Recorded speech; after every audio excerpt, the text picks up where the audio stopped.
We're up. We're live. We're ready. Watch your mouth. It's up live. You don't want to say anything you regret. I only say things I regret. Yeah, I was going to say. 9 years of that. Oh, a lot of people on the internet tonight. That's a quick jump for 20 seconds. A lot of yos. Yos in the chat all around. For the Guys, early give us a couple yos if you're in the chat. Yeah. Throw some yos out there. Everybody yos. I want everyone who's watching via YouTube or Twitch to give us a yo.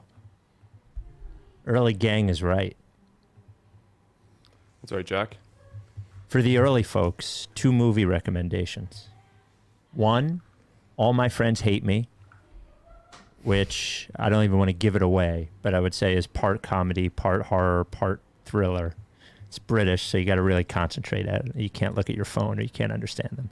And then You Are Not My Mother, a Scottish horror film, Irish horror film, something like that. Was that one easier to focus on? Yes. But when you can't quite understand them, you really got to like dial in. You know what I'm saying? Like, because you're not going to get every line, so you really have to like get all the... Are you a subtitles guy? I would be, but my wife does not like them. And the problem is you can get addicted to subtitles. Mike, I feel like you might have an opinion on this, as in you are in the field. I agree that you can get addicted to subtitles. I like it sometimes.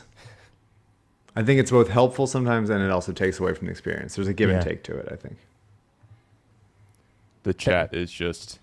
Yelling it up. Yeah. Flooded, some might say. Thank you. With the yos. I needed it. These yos are fueling me. Yeah.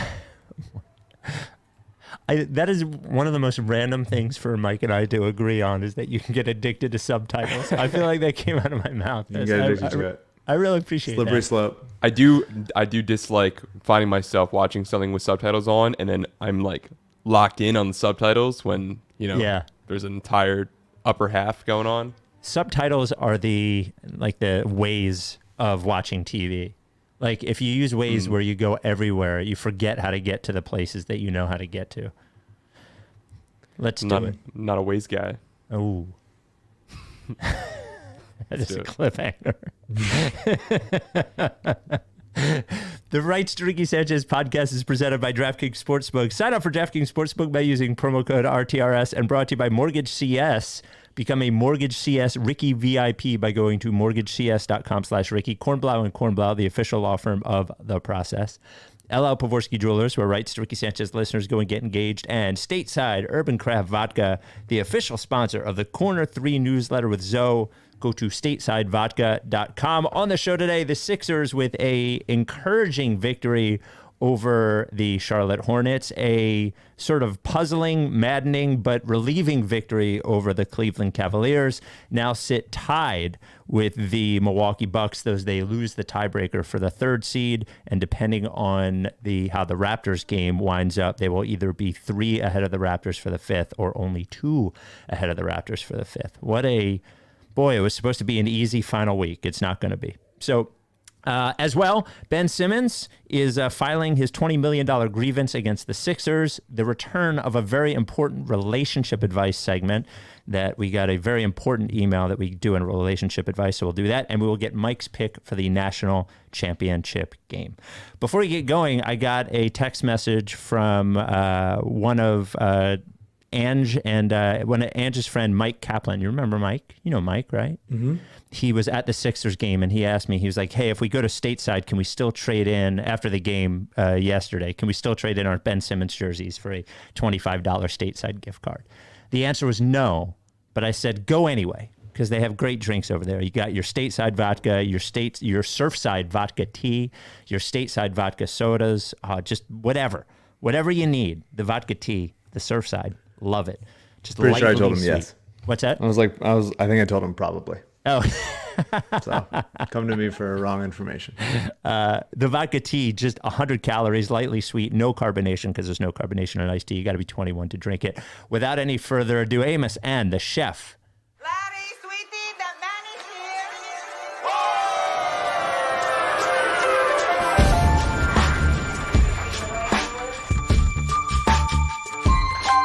Say the name.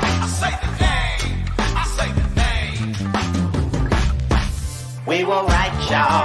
We were right. Even when it went wrong, we were right. We was right, y'all. We were right. So say the name. Say the name. We were right, y'all. We were right. Even when it went wrong, we were right. We were right, y'all. We were right. So say the name. Say the name. Say the name. Say the name. Say the name. I say the name. I say the name. Say the name. Rights to Ricky Sanchez forever. Welcome to the Rights to Ricky Sanchez podcast. I'm Spike Eskin, along with a guy who is relieved because he knows at least Joel Embiid is used to doing everything himself. That is one, Mike Levin. At least he's had practice, right? He's very good. He's very good. I mean, we're at a place, we've been doing this for a while with Embiid and health-wise, knock on everything. Mm-hmm. But we're just, at this point, used to him just tossing up 40 and 10s.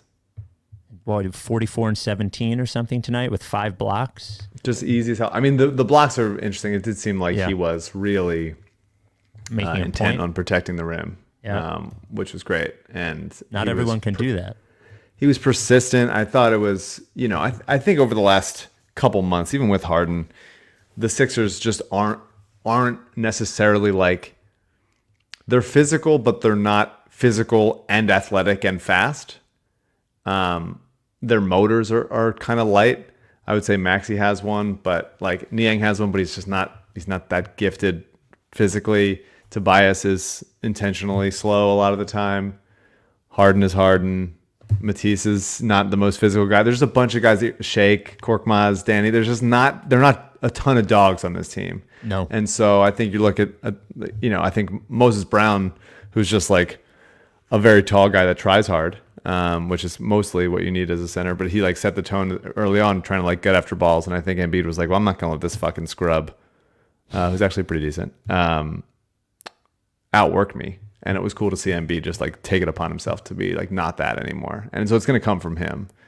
And hopefully, even though the team looks intermittently decent, good to sometimes frustrating, blah, blah, blah, I'm hoping that they can carry that level of intensity in the playoffs, because when they're at their peak, they're excellent, but they can get, outworked and just out hustled a lot of time, which is frustrating for a team that's talented. Well, it is a little maddening that at this point of the year you're playing, one thing is they're just in a situation standings wise where every game is now sort of important, especially if you definitely don't want to fall into the bottom half of the conference, because then you're losing home court in possibly every matchup you play.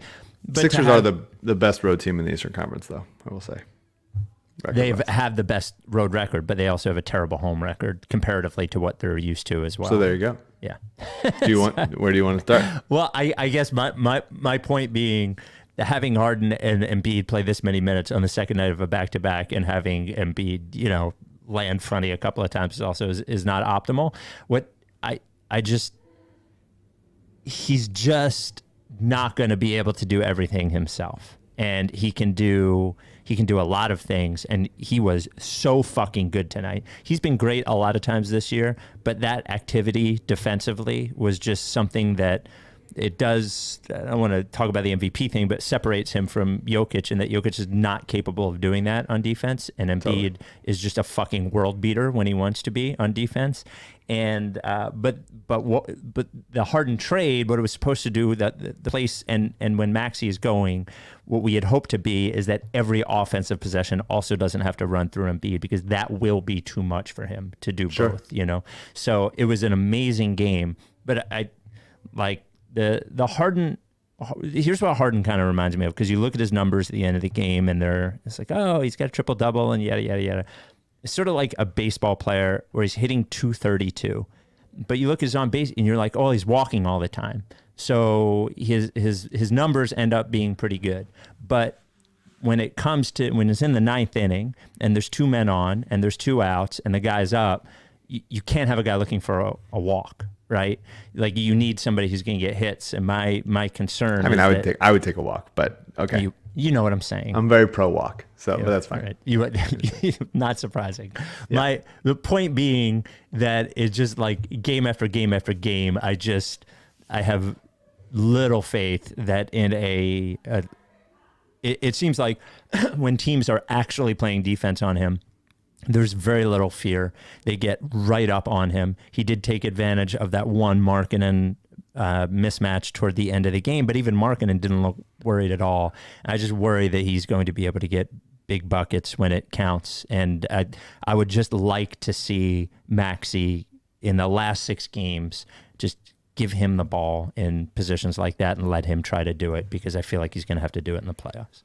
Yeah, I mean, obviously agree. I think that there were times when Harden did beat his man off the dribble tonight. A lot of times on switches, a lot of times it was methodical, but I don't think he needs to shoot that much. Like, I don't think that we are desperate for him to do it. I think you'd rather have him be the kind of distributor that this team hadn't had all season long, because he does set guys up so well, and teams still, even if he's, if his shot is off or whatever, teams still do take him seriously, whether he's driving or something. He does command the attention of a defense, and he's a great passer, one of the best of all time, so he can find them, those guys. It didn't seem like this was a force it kind of game. I think that I totally agree with you that I would love for Maxey to, not just in the last couple of games, but in the playoffs, like, be the guy to be like, we need to get this, we need to get a bucket, we need to get some downhill going to the rim kind of thing. Because like, the frustrating thing with Harden, every fan base that has rooted for Harden, everybody watching it knows, like, he's not always going to get those calls. He's just not always going to do it. And he's, as much as he wants to get those calls in the regular season and in the guts of the game and in the playoffs, like, there's not going to be consistency from that. And so there's sometimes that he will, but a lot of times he's not, and we just can't have him like holding his arms up to the ref late in games when he's just like kind of doesn't have the speed to get by people anymore. He's just such a grifter. Like, it's unbelievable the level of grifting that he does on the court, everywhere. Even that, like, to get free of Markkanen at the end on the inbounds, like, he's hooking them, like, he's grabbing them and stuff and throwing them. It's like, man, it's a good thing refs are so fucking dumb sometimes, because I think the refs are really dumb at our expense a lot, but with Harden, they're dumb, I think, in the other way. But I agree. I mean, I think, he played 40 minutes tonight because Maxey was in foul trouble in the first half. That's, I think, rough. But he also did, like, they survived those, DeAndre at the beginning of this, in the first half was a nightmare, but I think Harden took it upon himself to survive those non-Embiid minutes early in the fourth quarter, because Harden kept setting up DeAndre, because he kept, like, finding decent looks for people, hit the step back a couple times. I think that the team, this is like a longer running conversation that you and I have had since Harden got here, and since he's looked, occasionally good, occasionally past his prime, but like, he's not the guy he used to be. He's just not. He's not as good of a shooter as he used to be. He's not as healthy. He doesn't have the burst. Teams know how to scheme for him more. They don't bite on the stuff that they used to, all that stuff. They're not as terrified of him, which is like that fear throughout the whole game opens up other things. It's just not, he's not that guy anymore. Fine. Hopefully we'll see some more of that in the playoffs. But I think the team is good enough because of how good Embiid is, because of how good Maxey is, because of how good Tobias looks. Even though he missed shots today, he's like getting them off quick. He's making quick decisions. I like seeing it. I think they're really utilizing Matisse nicely in like duck-in ways to get easy looks out of it. Because Embiid, even though he rim rolls sometimes, he's still not like naturally elite at it. It's not what he is predisposed to do. So having Matisse like cut in through the defense is nice to have a safety valve for. But like, I just don't think we necessarily need it. I think that they can get by if they push in transition, which they need to do more of. They did some of tonight, and then they slow it down. If they do enough of that stuff, and then allow Maxey to like cook a little bit, and Harden can just be like the quarterback, just like sniping here and there. I think that this team can go far, and they have been pretty. As much as it's been like a weird thing, because it's been frustrating with Harden, I think, but also like they've been pretty good. I'm not concerned. Still not. Don't give a fuck about the regular season. Whatever. He does look a little slow, obviously, but like I see the pieces coming together for this team, especially with how Tobias looks as that like third or fourth option, where you don't need anybody to. They're not like drowning anywhere, and there could be enough just like stability and consistency where if they hit some shots, Danny hit some shots, Niang, etc. Like they could just like overwhelm teams by competence is what I'm hoping for. I don't know whether you're going to say this is bullshit or not. I don't agree with you that they don't need him to score. I don't agree with that. But let's put that aside. I'm not saying like 0, but I'm not saying I don't think he needs to get like 35. That's what I'm saying. Put that aside for a second. Sure. I don't think he also, he is a great passer and sees the floor in a way that maybe, is top 1% of all NBA players of all time, maybe 1% of 1%. But he does not seem to bring sort of like a floor general almost, taking hold of the game the way that even a player who isn't a scorer, who's just a point guard, does at the end of games. Like, I guess I just don't see him coming down the court and saying, you. Maybe this is just something I'm watching, but I'm just being honest. Like, I'm just incredibly disappointed in how he looks. And maybe I should have listened to the voices outside. And he is skilled enough to where he can be like effective at his level, but I'm just not buying it in the playoffs that he can only be this. There's going to be a game or 2 games or 3 games or 4 games or 5 games where he's going to have to just bust the other team's ass. And I just don't see it happening, I guess. He get really hot, I guess, in a game, but I just don't see him busting anybody's ass. I don't see him coming down and finding the mismatch and obliterating it. I'm a little worried, man. I'm a little worried. Yeah, I don't think you're wrong to be. Yeah. I don't think you're wrong to be. Yeah. Yeah. I mean, like I'm predisposed to be optimistic about this kind of thing. Yep. I'm predisposed to think like these kinds of players have another gear that they're saving for the playoffs. I think Harden's on grift mode will be potentially problematic when those calls stop getting called. But I think that the Sixers have enough supplemental stuff to overcome it because of how good Embiid is. Like, he gets so many and ones. He had like 3 or 4 and ones tonight, and just like fighting through shit. It's amazing. The Hornets broadcast noted how much he does that is incredible. He's just unbelievable. I thought Embiid's passing was great tonight. He's unreal. He's unbelievable. The baseline whip pass to Niang for the 3. He had a nice Matisse for like little like interior pass. I thought that was great. They still occasionally like turn the ball over way too much and get loose with it, of course. But like you start to see flashes of really what when they're playing like efficient, complete basketball, like how good this team can look and how good Embiid is making them look. But yeah, I mean the Harden stuff, yes, absolutely yes.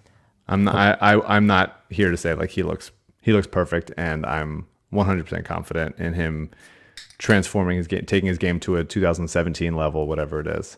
But I'm encouraged by enough to feel like I just believe in Joel. Joel's never had a teammate like Harden. Harden's never had a teammate like Joel. They've never had a guy like Maxey to like just hit the burners on somebody.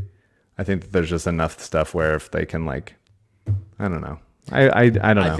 Maybe I'm internalized, like not caring about the regular season too much because I there are areas of concern, but I'm just like, well, that won't matter by the playoffs because by the playoffs they'll be better, and I will only be happy about it. But if people are concerned, I understand. I feel like there's a good chance of the Sixers having the best and possibly top 2 players in most series that they're in. And I'm excited to see what that really looks like at its height, because you also figure out like they haven't been together that long.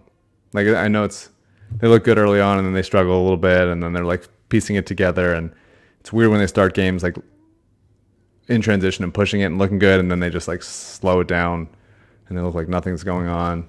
And Danny tries to dribble. Danny really thinks he can dribble, man. He's so sure he can dribble. So he knows. He's like, I'm a great dribbler. That's what they pay me for, is to do the dribble. He tried a behind the back step back three. The ball barely landed in the paint. Come on, man. There's definitely things to be concerned about, but I think talent will win out, and in the playoffs, we're probably gonna have the most talented players. George Niang's their best shooter.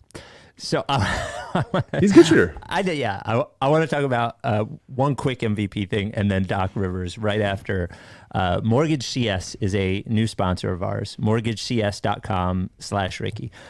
Take it from me, as someone who has bought a home now twice. When you need to get a mortgage, you need a mortgage broker who is A, always available, and B, trustworthy, and C, has your best interest in mind. And that's what MortgageCS is. I would tell you right now, if you're in the process of buying a home, until you sign right on the dotted line with your mortgage broker or your lender, you can go to MortgageCS and just get a second opinion. So if you're in the process right now, I would tell you, go to MortgageCS.com/Ricky. They want to be able to help you get a mortgage, but really what they want to do is inform you. They want to make sure that you're educated, and they want you to feel good. They want you to know that you can go to them at any time. You can text or call their CEO, Ben, at any time. 267-391-7425. 267-391-7425. Several of our listeners have done that already. All of them have been pleased. And I like the idea that you can bother them at any time. 267-391-7425. Look, they are independent, they are small, and they are local. And what that means is they are not beholden to any bank. They are not overextended in how much they spend on advertising, so they got to make it up with you. They're not going to take your information and sell it to some bank or give it to some lender. They are there for you, and that's what they've built their business on. Go to mortgagecs.com/Ricky. It's not just about the rate, it's about the experience, and that's what MortgageCS is for. As I said, even if you've already started, even if you need to refinance, even if you need debt consolidation, MortgageCS is where you go. Go to mortgagecs.com/Ricky to schedule a phone or a Zoom, or call or text their CEO, Ben, at any time, 267-391-7425, and mention the Ricky when you call or email or text. Again, mortgagecs.com/Ricky, or their CEO, Ben, at 267-391-7425. And by the way, if you go to mortgagecs.com/Ricky, see all the cool drawings they did. They went all in on the Ricky. It's a great little microsite too. This advertisement, not a commitment to lend or extend credit. MortgageCS is an equal housing opportunity mortgage broker and arranges loans with third-party providers and does not make any mortgage loan commitments or fund any mortgage loans. All loans are subject to credit approval. Certain restrictions apply. This information is presented for informational purposes by Rates for Us, LLC, DBS MortgageCS, Company NMLS 1464766, licensed by the PA Department of Banking and New Jersey Department of Banking and Insurance. Visit mortgagecs.com for more information. Ben Stucker, NMLS ID number 168345. Last thing I'll say about MVP is I don't know who people are going to vote for. I'm not saying for sure. What I'm saying is that Joel Embiid is not the most valuable player in the NBA. There's no way that you could argue that he isn't as valuable as to this team as any player in the NBA. And when you take the whole of the season, pre and post Harden, this team would win 26 games without Joel Embiid? They're definitely not a 500 team without Embiid. They're a disaster without Embiid.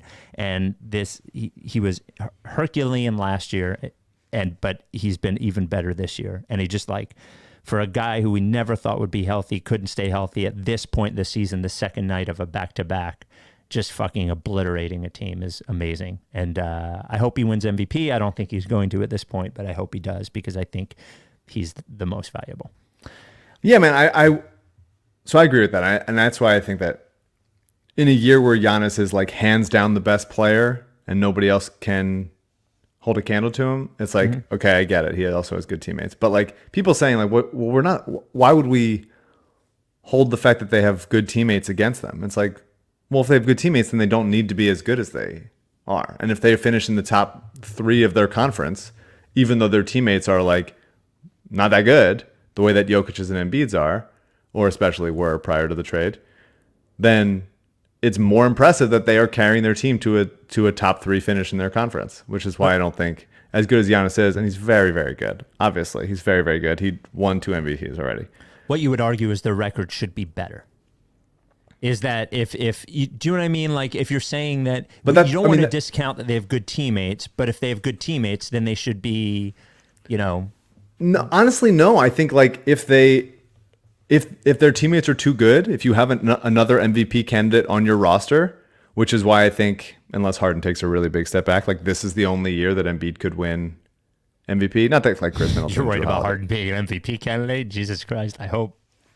Yeah, I mean he's going to take a step. He's still like one of the top 20 players. Like he's won MVPs before. He's not like it's Sure. But you look at it and like that's why like Jokic without Jamal Murray, and I'm not going to say Michael Porter Jr. because Michael Porter Jr. is not very good, or is not as good as people say he is. Without Jamal Murray, and then being still a good team is very impressive. That's why Jokic should be absolutely considered in it. And with Giannis, it's like you have two excellent elite teammates all season long. Like he's very good, but I just don't think that he needs to get a third MVP when there are two other like very, very deserving candidates. And Embiid's team for a lot of the year fucking sucked. Like the Sixers should not have had, like if Maxey hadn't made like the craziest like leap of a second year player drafted in the 20s, like they would have been, even with Embiid being this good, they would have been like 41 wins. It's Embiid has carried this team to, first of all, like above a flailing disaster and a PR nightmare on every level, to be close to a contender. And now that Harden's here, like a possible, at least giving themselves a chance to make some noise in the playoffs. But to me, it's between Jokic and Embiid. I understand. People say that it's like kind of loser shit saying that like you should give it to Embiid because he hasn't had it yet. And I understand that that's right. Maybe I'm like a kindergarten teacher. They do that all the time, though. They do that all the time. It's part of the MVP like thing is to give it to the guy who deserves it that year. Is like we'll give it to the guy who deserves it that year because other guys. If it's a toss up, which it is, you just give it. It's just like be nice, you know. Yeah. Sometimes Sometimes you can just be nice, and we can give it to Embiid. And Nuggets fans can be like, "Hey, Jokic won an MVP that time. That was cool." Bucks fans can be like, Giannis won too, and a Finals MVP. That rules. And like the Sixers fans can be like, we have this MVP, and whatever playoff disappointment that's about to befall us, at least we have Embiid's MVP, and that's nice. So like, let's be a little bit nice. Just grow the fuck up and be a little. Grow the fuck up and be the slightest bit fair. Yeah, just come on. What's the difference? Everybody gets their own little chocolate bar, and everybody gets one, and it's even. This is Mike's kindergarten class.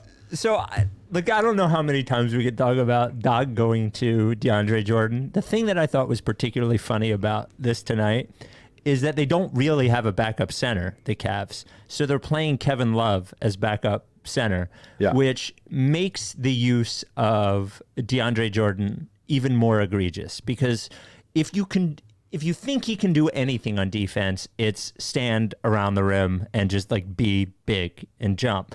But when Kevin Love is standing on the perimeter, just fucking draining threes. Totally. Just like, what the fuck is it? Like, why does he hate Paul Reed so much? Like, why does he fucking hate him? He must just fucking hate him. Yeah. Paul Reed must be just such a fucking dipshit in practice, or Doc hates him. He just moves weird. I think he just looks at him and he's like, I don't trust it. I don't believe it. I don't trust it. And it's like DeAndre gets blown by being in the wrong spot. At least he's like, I don't know, standing upright. I don't know.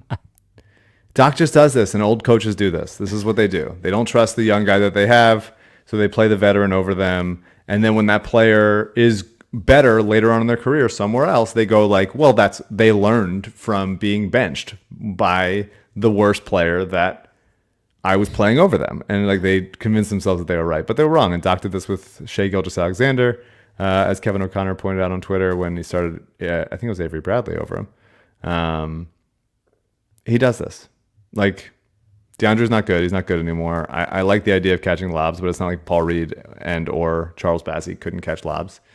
I mean, the one thing that Embiid doesn't do on the defensive end is when there is a stretch five that is a legitimate stretch five, he will not run out on him. If it's a guard, he'll switch out onto a guard and like lock into the defensive position and everything. Like he can absolutely do that. But when it's a catch and shoot big that pulls him away from the rim quickly, he just won't do it. He'll just like wave at him and be pissed off that he has to do it, which I get because he has so much responsibility on the defensive end. So like it would be nice if there was a guy who could switch and run out to shooters and also recover back at the rim. And that's Paul Reed. Like it just is Paul Reed, and he's not a perfect player by any means, but DeAndre can't do shit at any point. And he has a couple big blocks here and there. The lobs are nice, whatever, but you really are just holding your breath for again you're holding your breath when Joel's not on the court, because this team once again does not have either not have a capable backup or a capable back plan for when Embiid's off the court, because they insist on not going to the higher upside player. Daryl Morey sat on this podcast knowing that we're going to sign DeAndre Jordan. Totally. And he fucking sucks. He sucks. The poor guy just has nothing left. No. The poor guy just has fucking nothing left. So the rest of the Sixers schedule looks like this with, what do we have? 4 games left? Is that what we have? Rest of the Sixers schedule looks like, man, this is where we could really use CJ. Just come in and tell us what the last 4 games are. Okay, here we go. And this is why people put his name on the email. Yeah. We have Indiana on Tuesday, the Raptors on Thursday, then Indiana again for the 16th time this season on Saturday, and then we end it with the 14th game against the Pistons on Sunday, and then the play-in tournament, and then the Sixers. Well, the NBA playoffs post-play-in tournament start on the 16th. Should be several wins like this. Winning this back-to-back against 2 playoff level teams. The Hornets have been really good for the better part of the last month or so. And the Cavs, even though they're down a bunch of guys, are still a good team because Garland is incredible. It should be easy. It should be a coast. Oh, yeah. This should be when they should try shit. This should be when they really try out okay, let's see what the second unit can look like. Let's see what Maxey doing more of the offense looks like, which we obviously saw more of the season, but with Harden on the court and him more being a distributor, those kinds of stuff. The Pacers haven't been trying in a long time. The Pistons are feisty, but also benching guys who are too good. It should be this is a nice proving ground. We should get Embiid some rest here and there. He's going to have a week off between the end of the season and when the first round starts during the play-in tournament week. But you just, the less wear and tear and the more time that he doesn't, turn an ankle, which he did a couple times tonight, the better. A couple more plays to call out from just tonight. A couple just plays. Mm-hmm. The Matisse steal on the inbounds at the end was great. That's crazy. I love that shit. Yep. I love when he jumps it and he's long and Kevin Love's an excellent passer, and he beat Matisse a couple times on a backdoor pass. I think it was to LeVert, and it was just really Matisse making that play on that ball at that point in the game is huge, and that's why he's here. And it was a nice pass to Tobias to ice it. The Embiid touch pass to Harden was sick. It was just absolutely ridiculous. I love when you occasionally see the volleyball in him, and that was definitely just it wasn't something he thought of. It's sort of just a natural reaction. Well, I can do this, and then everyone looks at him no one's ever done that on a basketball court before. Pretty wild. And man, Joel just sucking the life out of defenses, just ripping their hearts out over and over again for end of shot clock threes. You think, all right, we got him down. He's got the ball 20 feet away from the basket. He's not going to do anything with it. We're probably good. All of a sudden, a 7'2" guy is taking a step back three as the shot clock winds down, and he does it regularly. That is, I would say, he probably shoots better on those threes, step back with the shot clock winding down, than he does on just you have 20 feet of space, and it's off the cash, and you've got all the time you need. It's definitely, I feel pretty confident that he shoots better from that. And it was nice. There was a Tobias drive where he beat his man off the dribble. He drew the big to contest the shot. Tobias missed the layup with the contest, but Embiid now had no one to box him out, and it was just an Embiid tip slam. And it's how often do you see Embiid have to come over and help on drives where the other team gets an easy tip slam out of it? And it's good to see Embiid get those kind of nice. And it's just those kinds of beat your man off the dribble, get a ball on the rim, draw the big man over, that kind of stuff is so huge. And to get Joel easy buckets and for him to just be hey, I'm the biggest guy on the court and I have incredible touch. I love seeing that shit. And I just love generally seeing Maxey turn the corner. I just want to see it all the time. He's got his speed and grace and versatility with the ball in his hands is really cool. And even though he missed a shot at the end of the half, like it was cool to see him like have a little change of speed. Like I'm seeing growth there that I've been asking for, like of him like diversifying his ball handling ability. Because the speed is always going to be there, showing me a little change of pace, and I'm seeing it, and I can't wait for him to continue improving next year. Okay, 2 wins, I'll take them. We're going to get to a legal issue in a second, which means it's a good time to talk about our sponsor, Kornblau and Kornblau, the official law firm of the process. Now, Kornblau only takes legitimate cases, which the next one we'll talk about, I'm not sure if it is. Kornblau and Kornblau has been the premier boutique personal injury law firm in the Delaware Valley for like 40 years. I have never met somebody who cares as much about anything as Adam Kornblau does about getting you your correct and deserved result from a personal injury case. He like fucking loves it. It's like in his blood. It's in his veins. He and his mom run the agency now. The law firm was started by his parents, and now he has taken it over. He has a passion for it. And these cases can take a mighty long time, and they can be really complicated, and you need somebody you truly trust by your side, and Adam Kornblau is that. And if you need legal advice for anything, he's our guy. He's the Ricky's guy, so he is your guy. I 100% believe that. We've gotten so many emails, probably more emails than we have about personal injury, about like, I had a bad landlord, or, this guy owed me money and I didn't get anything from him. Kornblau is there for all of your legal needs. Any sort of personal injury, like I said, though, medical malpractice, injured at work, slip and fall, all that kind of stuff. He's your guy. He's going to lead you through the process of your personal injury lawsuit. If you think you might have a case, give him a call or shoot him an email. It doesn't cost you anything. 215-576-7200. Ask for Adam or email Kornblau at kornblauandkornblau.com. Kornblau, Kornblau and Kornblau, the official law firm of the process. Ben Simmons has officially filed his $20 million grievance against the Philadelphia 76ers to get the money back that was withheld from him as he did not play. I think we can agree that neither of us cares very much who gets the money. I don't need the Sixers to get the money, right? I mean, we're on the same side in that, I would imagine. I think it's probably bad for the league if he gets it back. Because one thing I do believe is true is I don't believe that the Sixers were not sensitive to an issue he had going on and didn't give him the ability to rehab from that issue and those sorts of things. So I don't think that's what happened. I just don't think he wanted to play here, and you don't get to just not play and also get paid. And I think it would be probably bad for future situations if he were to get the money back. But I don't give a fuck if the Sixers have it. I hope if they get it back, they donate it or something. You would have to open a new coffee shop in the metaverse to hold the I'm mixing metaphors here as always, but like how little I give a shit about who gets this money. It's so incredible. I care about, and legitimately, George Niang's flossing routine more than who gets this money. This is the least amount of an issue for me and my health. And if anyone does care about it, then like you work for the Sixers or you work for Ben Simmons. To me, it is like, I understand why it's a story, obviously, but like, fuck everybody. Just don't give a shit whatsoever. I hope they set the money on fire. People reminded me on Twitter that I had a bit about like a baby judge determining all these cases, and I don't remember what I said about it.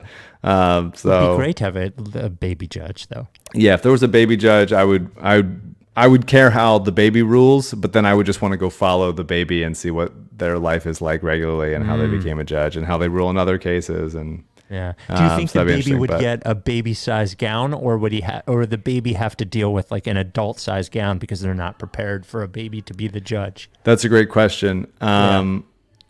I think that I would want to see a baby in an adult-sized gown, That's and the then correct answer. and then I would want someone that works at the court, some clerk, like rushing to like make a baby gown for them like as quickly as possible. So like I was about to say by halftime in the case, which obviously doesn't mean anything, but like hey, we got you one, we got it, here it is. But no, I don't give a shit. I hope that they lose. I hope somebody just loses the money. And they're like, fuck, we lost it. It's gone. Whoops. Oh boy, someone's gonna be upset, but it's not gonna be me because I don't give a shit about this whatsoever. Be gone, out of here.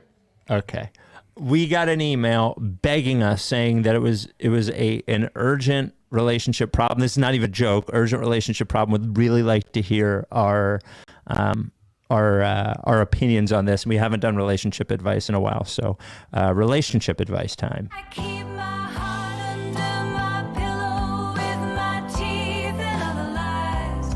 I've been waiting on your halo just to shine the light.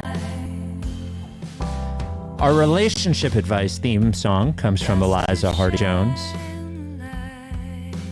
The Ricky Zone, Eliza Hardy Jones. Here's the email. Comes from Ms. Anonymous. I'm in my early 30s and live in Philadelphia. For the last few years, my guy friend and I have hung out multiple times per week, and I thought there was at least a chance it would go past the friendship stage, but we are very good friends. I'm talking hanging out 3 times per week, friends with his parents, and hung out with them without him, dinner with him and his family, slept over his place multiple times.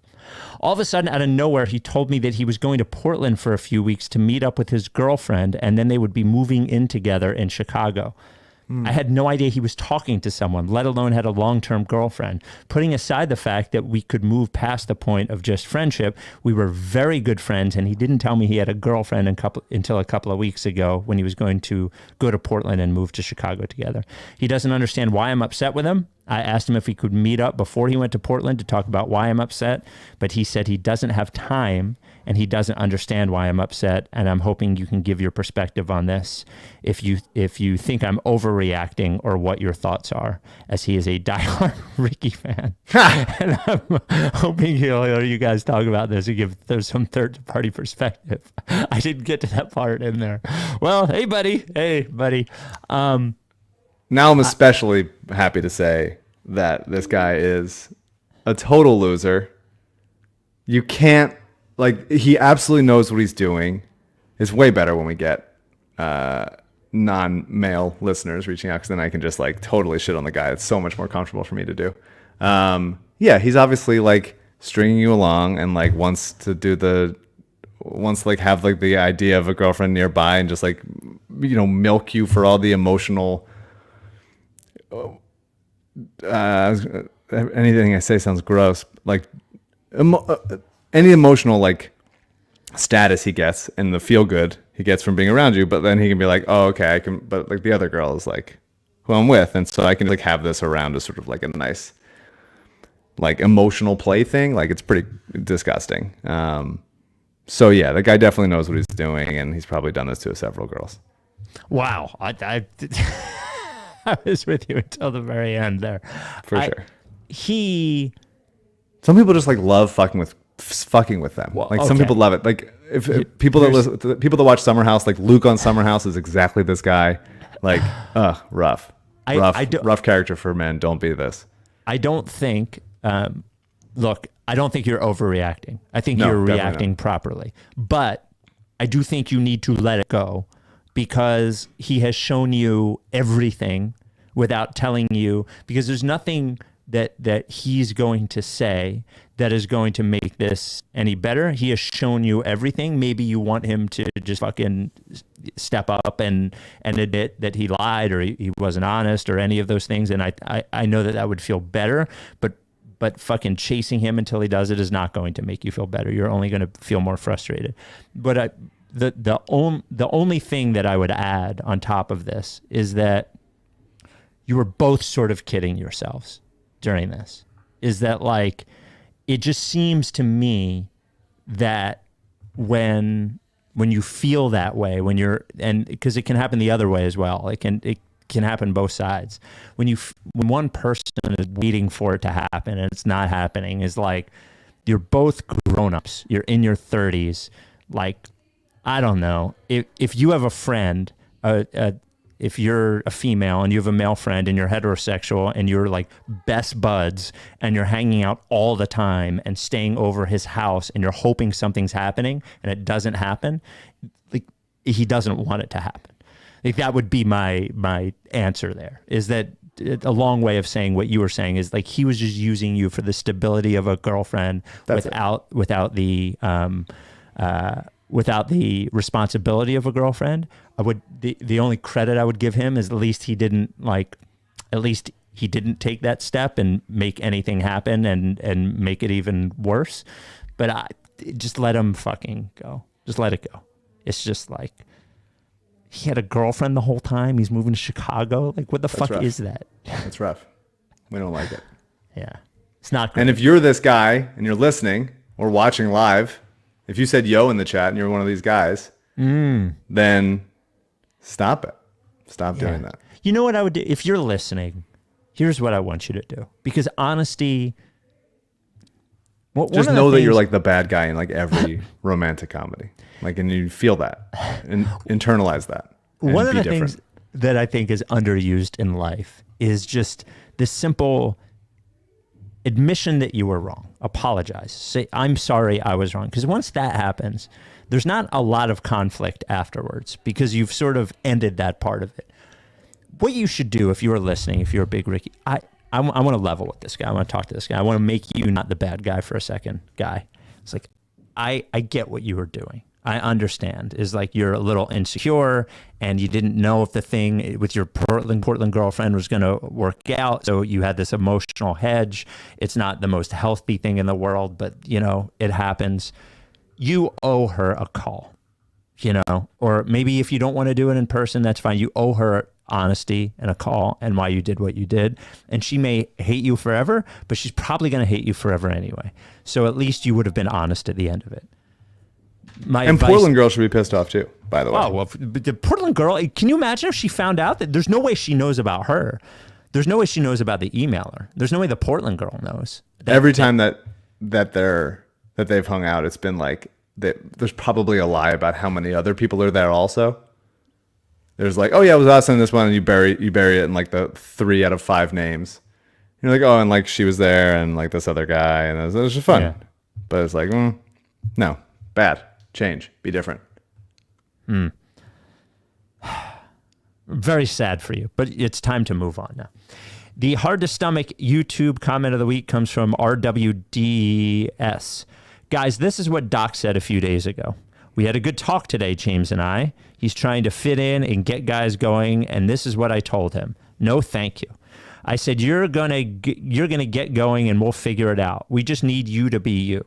Don't worry about everyone else. As long as you and Joel are in the right spots, we'll figure out everyone else. But we need you to think of yourself as a scorer, not the way you played in Brooklyn, where you were a point guard trying to run the team. Well, I hope Doc didn't say that to him because it does not seem like Harden has that in him right now. So, was that just like fan fiction? Was that what that was? No, here's what he should say, and he says this long thing, and then at the end, you kiss him on just the tip of his nose, and you guys move to Chicago. That's right. Yeah. Our final sponsor before we get to the mailbag, great mailbag tonight. Speaking of relationship advice, is one LL Pavorsky. What do you think LL of LL Pavorsky Jewelers would say to our listener who wrote in? LL would say, have the conversation and buy rings for both of them. Everyone buy a ring. We got rings. We got great deals on rings. And I'm sorry ring. Yeah, any of it. A move to Chicago from Portland ring. You need those. Those are becoming very popular. Thank you, by the way, to LL. LL donated. I'm doing the Walk for Pause for the Brandywine Valley SPCA. And anytime I post any charity thing I'm doing, LL donates. I think LL accidentally donated twice. He had the same message the both times. So thank you for the 2 donations of $100 each, LL. LL was the first sponsor. Go ahead. Ripping off this poor nice adult that just made a mistake and hit enter twice. It's not my fault. I didn't run the credit card. LL LL Pavorsky Jewelers is the first sponsor of the Rights to Ricky Sanchez podcast. Some would say the only sponsor of the Rights to Ricky Sanchez podcast. Believed in us more than we believed in ourselves back in the day. And here we are, years later, more than 260 Rights to Ricky Sanchez listeners have purchased engagement rings from LL. And very soon, one listener will purchase a ring for a girlfriend who is moving from Portland to Chicago. Very soon. You never know.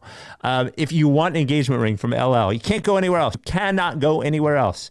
215-627-2252. Make an appointment or email him, lee@llpavorsky.com, or tweet at him @llpavorsky. Not only did he support my Brandywine Valley Walk for Paws thing, but he's also a supporter of our regular charities, Coded by Kids and the Providence Animal Center. LL Pavorsky Jewelers.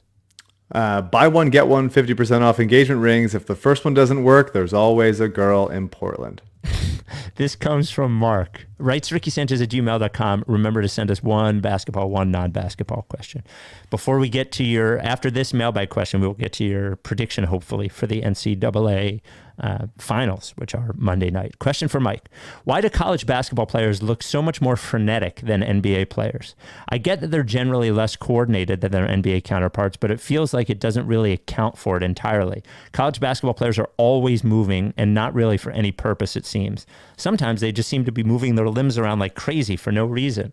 They never really seem to get set. They just constantly move around like one of those toys for children that pops the balls around randomly when you push it. Is there a good reason for this, or is it just one of those things that has no explanation? Yeah, well, I think there definitely is a much more frenetic nature to most college games. And I think part of it is because the games are shorter, and so you feel, and the shot clock is longer, so like they feel like every possession matters more because the games are like, a lot of games are decided in the 60s and stuff. Mm-hmm. I would say they just don't like, it's hard to be that athletic and composed with the basketball at the same time. Like most college players like have the athleticism, but they don't have like the height or the like poise. Mm-hmm. And when you see college guys that do have that, like Paolo Banchero, who is on Duke, is probably gonna be a top 3 pick. Like he plays with such a poise to him. Jabari Smith, same thing.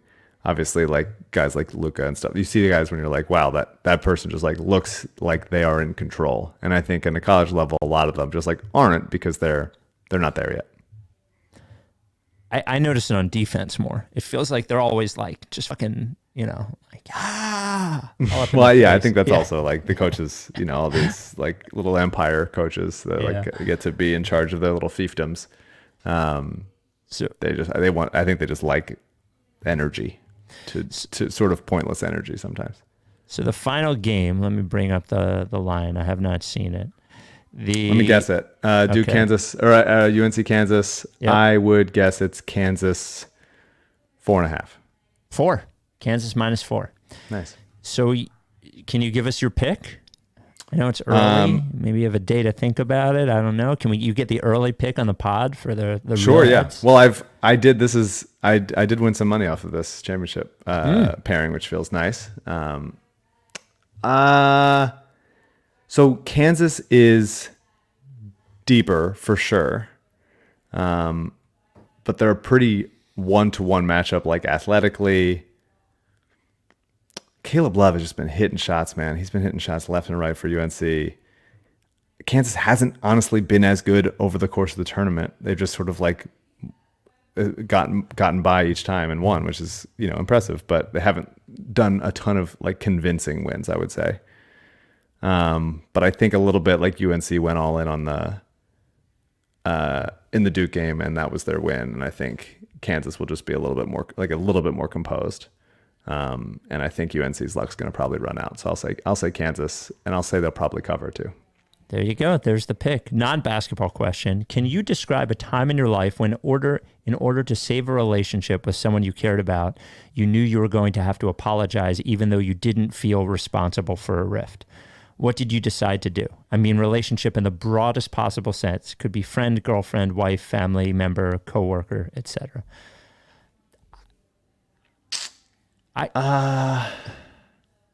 I don't know if I could describe a time, but what I would tell you is this, is that no one wins an argument ever. Even if you're on the right side of it and the other person is wrong, they end up just being mad at you that you're right.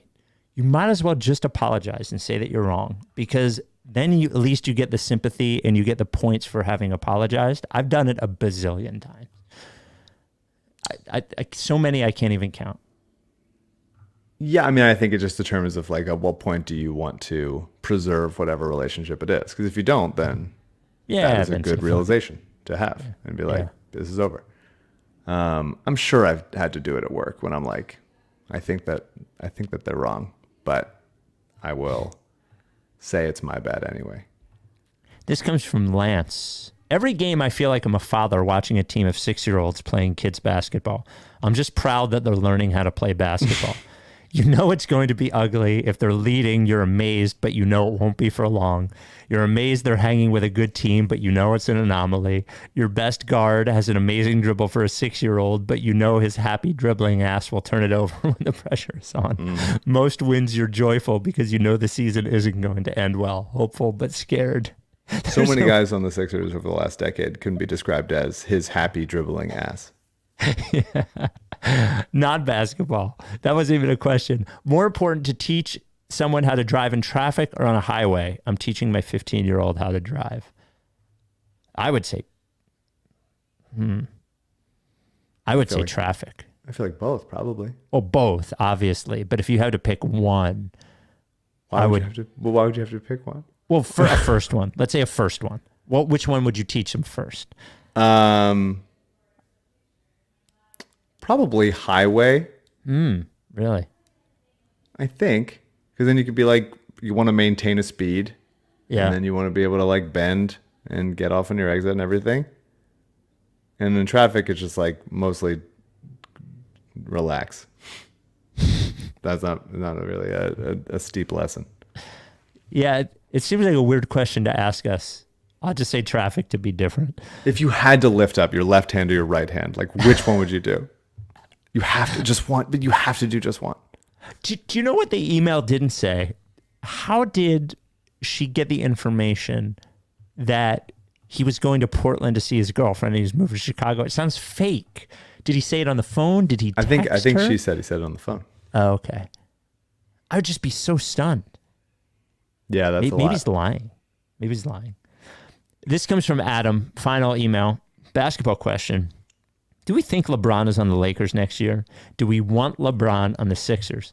The window to win a chip always closes quicker than we think. I sway back and forth if LeBron would leave, but there's no hope for him in LA. And if he's real about getting one or two last rings, the Sixers make a lot of sense. Here we are again.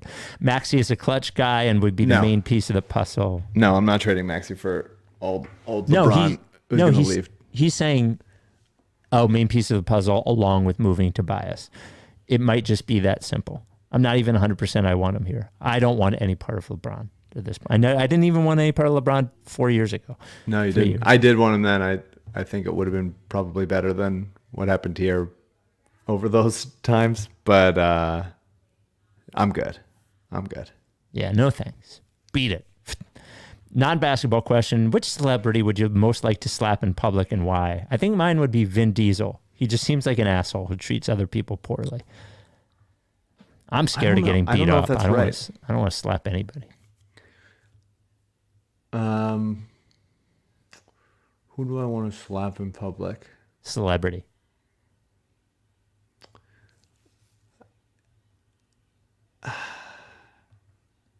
Anytime I say anything, I end up immediately working with that person. So I'm not gonna do it. But I will say about the Will Smith thing, not to be long about it because everybody's talking about it and everyone's opinion is probably wrong. It was just a wild thing to happen. Yes. And it can just be that. It can just be like the whole thing was wild. Dude. For like, if it happened backstage, then it's like, I get it. But to just calmly walk up there, do it, say nothing, walk back down, sit down, that's wild. It was a wild experience. I was in Hawaii when people started texting about it, so I'm like fucking pulling up my shit, like in the hotel room to be like, what? is going on? Obviously, your initial thing is like, this is fake because it's a fucking award show. Because you would assume that like this would never happen for real between these two people that are so famous and have been famous for so long. And it's just like, it's just wild. It was a wild thing to happen. And anybody like trying to do any like big, I'm proving a point and this is why the world should be the way I see it. Like, it's not that serious. It can just be like, this was a wild thing to happen and like how odd it is that we got to all see it. And everybody's fine. We recorded a Carl Andrew Record Club with Mutlu earlier, and I had the same exact opinion in that I was so disappointed that the takes got so takey right away because I just wanted to bask in how fucking wild it was. Like, I just wanted to sit in the world. I didn't see it live. I woke up the next morning to a text from Elliott Shore Parks with a tweet from Stephen A. Smith about how wrong Will Smith was. And just imagine like laying on the floor at 4 a.m. doing back stretches and seeing it. And I just went over to my couch and just watched it over and over and over again. It was at the Oscars. Will Smith is one of the 5 most famous people in America. 10. A surreal situation. And yeah, I mean, like, yes, there were so many bad takes, but that's the thing about the internet is like everybody has access to it. And so that means everybody with all their stupidity and bad takes, like they just got it. And you just have to like, you got to be able to dodge that shit and be like, I'm enjoying this and I'm ignoring the people that are taking it to like a really, really deeply pointless place.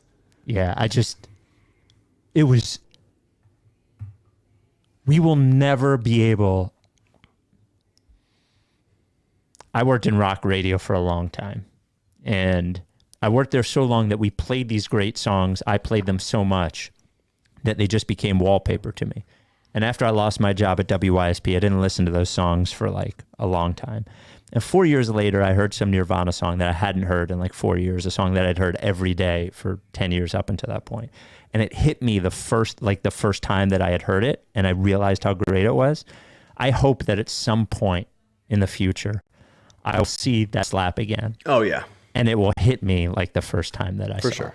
Yeah, for sure. There's been a decent amount of those moments where I remember, like, for a long time when I was like, when you're a kid and you're like into a teenager in college, like things happened in the past, and you're like, wow, what must it have been like to like have seen that like live? And it feels like over the last like 5-10 years, there's been so many of those kinds of moments. Like even like the La La Land moment live was wild.